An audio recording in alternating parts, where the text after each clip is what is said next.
오늘 주일 예배는 좋은 원칙이 좋은 인생을 만든다라는 제목으로 잠깐 시간 한 20분 정도 말씀을 나누면서 은혜를 나누고자 합니다. 박근영 씨라고 남자 배우가 있습니다. 올해 나이가 무려 81세인데 최고령 프로 골프 선수이기도 합니다. 또 세계 10위권 안에 드는 굉장히 좋은 실력을 갖고 있기도 하지요. 그런데 그의 책 박근영의 골프 스토리에 보면 자기만의 원칙이 있답니다. 그게 뭐냐? 첫째, 절대 술을 마시고 골프를 치지 않는다. 둘째, 어떠한 경우에라도 내기 골프를 하지 않는다. 그러니까 박근영 씨가 오랫동안 골프를 즐기고 좋은 성적을 유지할 수 있었던 그 비결이 무엇이냐? 좋은 그만의 원칙이 있었다는 것이죠. 여러분, 우리가 흔히 듣는 말 중에 원칙이라는 말이 있습니다. 원칙이 무엇이냐? 그 어떤 경우에라도 변하지 않는 기본이 되는 규칙을 말하는 것이죠. 여러분, 한 분야에서 성공하는 사람들 보면 우연히 성공한 것처럼 보이지만 사실 알고 보면 그가 갖고 있는 좋은 원칙이, 그만의 좋은 원칙이 성공의 비결인 경우가 참 많지요. 반대로 망하는 사람들 보면 우연히 망한 것처럼 보이지만 사실 알고 보면 그가 갖고 있는 나쁜 원칙이 그를 실패의 길로 들어서게 했다는 것이죠. 그리고 이 나쁜 원칙을 다른 말로 하면 반칙이다 그러기도 하지요. 여러분, 반칙을 쓰는 사람은 바람에 나는 겨와 같습니다. 그러나 그 어떠한 상황, 그 어떠한 형편, 여건 가운데 있다 할지라도 좋은 원칙을 가지고 있는 사람은 시냇가에 심기운 나무와 같다는 것이죠. 그래서 철을 따라 열매를 맺고 잎사귀가 마르지 않는다는 것이죠.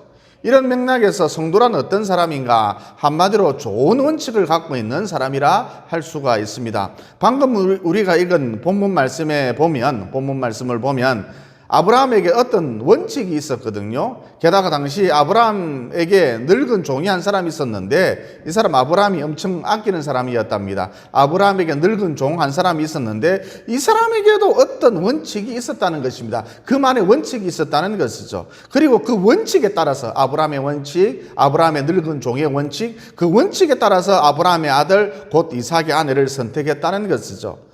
방금 우리가 읽은 본문 말씀은 아브라함이 그의 아들 이삭의 아내를 선택하는 그 과정을 다루고 있거든요. 그러니까 며느리를 선택하는 과정, 아브라함의 며느리를 선택하는 그 과정을 다루고 있다는 것입니다. 어느 날 아브라함이 자기가 엄청 아끼는 늙은 종을 불렀답니다. 이 사람은 아브라함의 집 총무였거든요. 한마디로 그의 집 살림을 도맡아 책임진 인물이라 할 수가 있습니다. 어쨌든 이 늙은 종을 불러다 놓고 아브라함이 무엇이라고 말했느냐 하면 당신 내 고향 내 족속에게로 가서 곧 메소포타미아로 가서, 메소포타미아는 세계 4대 문명의 발상지죠. 메소포타미아로 가서 내 아들 이삭의 아내를 구해오시오. 그래서 그 늙은 종은 다리 근육이 빵빵한 낙타들만 골라서, 멀리까지 가야 하니까 다리 근육이 빵빵한 낙타들만 골라서 이 낙타를 타고 메소포타미아로 향해 갔던 것이죠. 그리고 메소포타미아에 있는 나홀의 성에 도착했답니다. 여러분, 당시 아브라함이 거주했던 가나안, 거기서부터 아브라함의 고향인 메소포타미아까지는 약 800km쯤 되거든요. 상당히 먼 거리죠. 게다가 아브라함의 늙은 종은 말을 타고 간 것이 아니라 낙타를 타고 갔기 때문에 가나안에서 메소포타미아까지 좋기 한 달을 걸려서 도착을 했을 것으로 보입니다. 이 아브라함의 늙은 종이 메소포타미아 나홀의 성에 도착을 했는데 저녁 무렵이었거든요. 그래서 아브라함의 늙은 종이 나홀의 성 우물 곁에서 여러 마리의 낙타들을 앉혀놓고 등을 툭툭 두드려주면서 쉬도록 했었죠. 그런데 때마침 그 성의 딸들이 우르르 몰려서 우물을 길러 나왔답니다. 영수가 희수가 말려나 말자야, 우리 우물 길러 가자 그러면서 메소포타미아 나홀의 성 딸들이 우르르 때를 지어 우물을 길러 나왔거든요. 그래서 아브라함의 늙은 종이 간절히 기도를 했대요. 왜냐, 혹시 이 가운데 이삭의 아내 될 사람이 있을까 싶어서 간절히 부르짖어서 기도를 했답니다. 이 간절히 기도를 하니까 자기 눈에 한 여자가 들어오더랍니다. 그래서 아브라함의 늙은 종이 그녀를 보고, 자기 눈에 들어온 그녀를 보고, 내가 목이 목시 마릅니다. 물을 주시오, 물 좀 주시오 그랬답니다. 그러자 그 소녀는 지체하지 않고 아브라함의 늙은 종에게 물을 떠다 주었을 뿐만 아니라 아브라함의 늙은 종을 보고 상냥한 목소리로, 옥구슬 목소리로 이 낙타들도, 당신의 낙타들도 마시게 할까요? 그랬답니다. 여러분, 이 일은 누가 시킨 게 아닙니다. 그리고 낙타들에게 물을 마시게 하는 일, 만만한 일이 아니거든요. 왜냐하면 한 마리의 낙타가 약 100리터의 물을 마시는데 당시 아브라함의 늙은 종이 10마리의 낙타를 데리고 나홀의 성으로 갔기 때문에 이 낙타들에게 물을 다 마시게 하려면 약 1000리터의 물이 필요합니다. 장난이 아니죠. 쉬지 않고 계속해서 물을 길러와야 합니다. 그러니까 이 소녀는 이 소굴을 마다하지 않았다는 것이죠. 그래서 아브라함의 늙은 종이 이 소녀의 행동을 보고 감동을 받았거든요. 이 소녀 누군지는 참 모르지만 괜찮은 교수구나, 마음씨가 곱구나, 아름답구나 감동을 받았다는 것이죠. 이 아브라함의 늙은 종이 무로 그 소녀의 집을 찾아서 방문했답니다. 그리고 그녀의 부모를 만나서 결혼 승낙까지 받았죠. 여러분, 이 여자가 누구냐 하면 훗날 이삭의 아내가 되었던 리브가거든요. 여러분, 이게 창세기 24장의 전체적인 스토리입니다. 그리고 이 스토리는 표면적으로 보면 아브라함의 늙은 종이 이삭의 아내인 리브가를 택하는 장면인데 좀 더 깊숙이 들어가 볼 때 아브라함과 아브라함의 늙은 종, 그들이 갖고 있는 어떤 원칙이 돋보인다는 것입니다. 그러면 이삭의 아내인 리브가를 택하는 그 과정 속에서 당시 아브라함이 가지고 있었던 원칙과 아브라함의 늙은 종이 가지고 있었던 원칙이 도대체 무엇인가? 3절로 4절에 보면 이런 말씀이 나오죠. 아브라함이 아브라함의 늙은 종에게 한 말인데, 내가 너에게 하늘의 하나님 땅의 하나님이신 여호와를 가리켜 맹세하노니 너는 내가 거주하는 이 지방 가나안 족속의 딸들 중에서 내 아들을 위하여 아내를 택하지 말고 내 고향 내 족속에게로 가서 내 아들 이삭을 위하여 아내를 택하라. 그러니까 아들 이삭의 아내를 구하는 그 과정 속에서 아브라함에게 어떤 원칙이 있었는데 가나안 여자는 안 된다는 거예요. 절대 안 된다는 거예요. 자기가 살았던 자기 족속들과 자기가 살았던 고향인 메소포타미아 이쪽 출신 여자라야 한다는 것이죠. 그러면 그 이유가 무엇인가? 당시 가나안은 우상신앙, 우상문화가 만연해 있었거든요. 집집마다 우상이 없는 집안이 없었습니다. 큰 우상, 작은 우상, 앙증맞은 우상, 온전한 우상, 또 찢어진 우상. 하여튼 집집마다 이런 우상이 가나안에는 가득했답니다. 따라서 이삭이 가나안 여자와 결혼을 하게 된다면 아내의 영향을 받아서 자연스럽게 우상신앙을 가지거나 우상문화에 쉽게 젖어들 수밖에 없겠지요. 따라서 아브라함에게 어떤 원칙이 있었는데 가나안 여자는 안 된다. 절대로 안 된대. 내 눈에 흙이 들어가기 전에는 가나안 여자 절대로 안 된대. 가나안 여자는 안 된다. 이런 확고한 원칙이 있었다는 것이죠. 대신 상대적으로 우상신앙, 우상문화와 무관한 메소포타미아 여자라야 된다. 이런 확고한 원칙이 있었다는 것입니다. 그리고 먼 훗날 하나님께서 이스라엘 백성들에게 율법을 주실 때에 이방 여인과 결혼하지 말라 그러셨죠. 그래서 신명기 7장 3절로 4절에 보면 이런 말씀이 나옵니다. 또 그들과 혼인하지도 말지니 너희 딸을 그들의 아들에게 주지 말 것이요 그들의 딸도 너희 며느리로 삼지 말라. 그가 너희 아들을 유혹하여 너희 아들로 하여금 여호와를 떠나게 하고 다른 신들을 섬기게 할지니라. 그러면 여호와께서 너희에게 진노하사 갑자기 너희를 멸하실 것이미로다. 따라서 결론, 아브라함에게는 어떤 원칙이 있었는데 앞서 말씀드린 대로 가나안 여자는 안 된다. 미스 가나안이라도 안 된다. 아쉽지만 미스 가나안이라도 안 된다. 메소포타미아 여자라야 한다. 비록 옥덜매라 할지라도 메소포타미아 여자라야 한다. 옥덜매는 아시죠? 옥덜매. 옥상에서 떨어진 메주. 그런 여자라 할지라도 메소포타미아 여자라야 한다. 그 이유는 유일신 여호와만을 섬기는 이 신앙을 지키기 위해서다. 이런 원칙이 있었다는 것이죠. 그 다음 아브라함의 늙은 종, 만약의 경우를 대비해서 아브라함에게 다음과 같이 질문을 했답니다. 여자가 나를 따라 이 땅으로 오려고 하지 아니하거든 내가 주인의 아들을 주인이 나오신 땅으로 메소포타미아로 인도하여 돌아가리이까. 여러분 이게 무슨 말이냐 하면 여자가 결혼을 해야 하는데 신랑 얼굴도 한번 못 보고 게다가 신랑을 따라 나서는 것도 아니고 신랑의 늙은 종을 따라 나서야 하고 또 자기가 살고 있는 메소포타미아를 따라 가나안 땅으로 온다는 것은 무려 800km나 떨어진 가나안 땅으로 온다는 것은 쉬운 결정이 아니다. 따라서 이삭의 아내 될 여자를 구하기는 구했는데 그 여자가 가나안으로 오지 않겠다 그러면 이삭을 데리고 그 여자가 살고 있는 메소포타미아로 가야 하지 않을까요? 이런 말인 것이죠. 그러자 아브라함이 다음과 같이 말을 했답니다. 만일 여자가 너를 따라 오려고 하지 아니하면 나의 이 명세가 너와 상관이 없나니 오직 내 아들을 데리고 그리로 가지 말지니라. 그러니까 무슨 말이냐면 며느리 될 사람 반드시 시댁이 있는 가나안 땅으로 데리고 와야지 메소포타미아는 안 된다는 거예요. 그러면 아브라함이 왜 이런 원칙을 세웠을까요? 한마디로 하나님의 약속 때문이었습니다. 그런 약속을 붙들었죠. 하나님의 약속 때문이었습니다. 여러분 하나님이 아브라함에게 어떤 약속을 해주셨죠? 가나안 땅을 너와 너의 후손에게 주리라 그러셨답니다. 또 가나안 땅을 떠나지 않으면 너와 너의 후손에게 복을 주리라 그러시기도 하셨답니다. 그러니까 이런 하나님의 약속 때문에 아브라함은 하나님의 약속을 붙들었죠. 이런 하나님의 약속 때문에 무조건 하고 며느리 될 사람 가나안 땅으로 데리고 오라는 거예요. 여러분 이게 아브라함의 확고한 원칙이었답니다.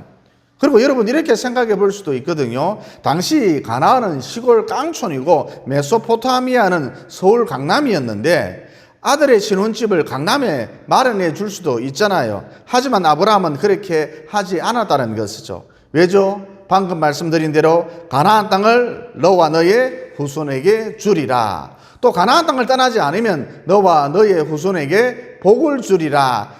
이런 하나님의 약속 때문이었답니다. 이렇게 그는 하나님의 약속을 붙들었다는 것이죠. 그러니까 아브라함은 어떤 편리성보다 유익성보다 하나님의 약속을 우선시하는 확고한 원칙을 갖고 있었다는 것입니다. 그래서 결국 믿음의 조상이 될 수 있었답니다. 그러므로 우리도 하나님 제일주의, 하나님을 최우선시하는 신앙, 또 하나님의 약속을 붙드는 신앙, 이런 좋은 원칙 가운데 살아서 세속의 삶과는 차원이 다른, 결이 다른, 격이 다른 영적인 삶, 하늘과 연결된 삶, 진짜 행복한 삶을 사시다가 우리 하나님과 영원히 함께 하시기를 예수님 이름으로 진심으로 축원을 드립니다. 그 다음 이삭의 아내를 택하는 그 과정 속에서 아브라함의 늙은 종이 가졌던 원칙에 대해서 살펴보고자 합니다. 어느 날 아브라함이 엘리에셀이라는 자신의 늙은 종에게 이삭의 아들 이삭의 아내 될 사람을 구해오시오 그랬거든요. 그런데 몇 살 정도 되어야 하는지, 키는 어느 정도 되어야 하는지, 대졸이어야 하는지, 국졸이어도 무방한지, 얼굴이 세숫대야만 해도 괜찮은지, CD만큼 작아야 하는지 구체적인 것에 대해서 일체 말을 해주지 않았다는 것입니다. 그러니까 아브라함은 아들 이삭을 결혼시키는 데 있어서 혼사 문제에 있어서 그 고난과 책임을 전적으로 자신의 늙은 종에게 맡겼다는 것입니다. 아마도 아브라함은 자신의 늙은 종 엘리에셀을 절대적으로 신뢰했던가 봐요. 그러므로 이제 아브라함의 늙은 종 엘리에셀이 할 일만 남은 것이죠. 그러면 아브라함의 늙은 종 엘리에셀이 어떻게 리브가를 만날 수 있었을까요? 또 리브가를 어떻게 이삭의 아내로 확정 지을 수가 있었을까요? 결론부터 말하자면 오직 기도였다는 것입니다. 12절로 14절에 보면 아브라함의 늙은 종 엘리에셀의 기도 내용이 나오거든요. 거기 보면 이렇게 되어 있습니다. 우리 주인 아브라함의 하나님 여호와여, 원하건대 오늘 나에게 순조롭게 만나게 하사 내 주인 아브라함에게 은혜를 베푸시옵소서.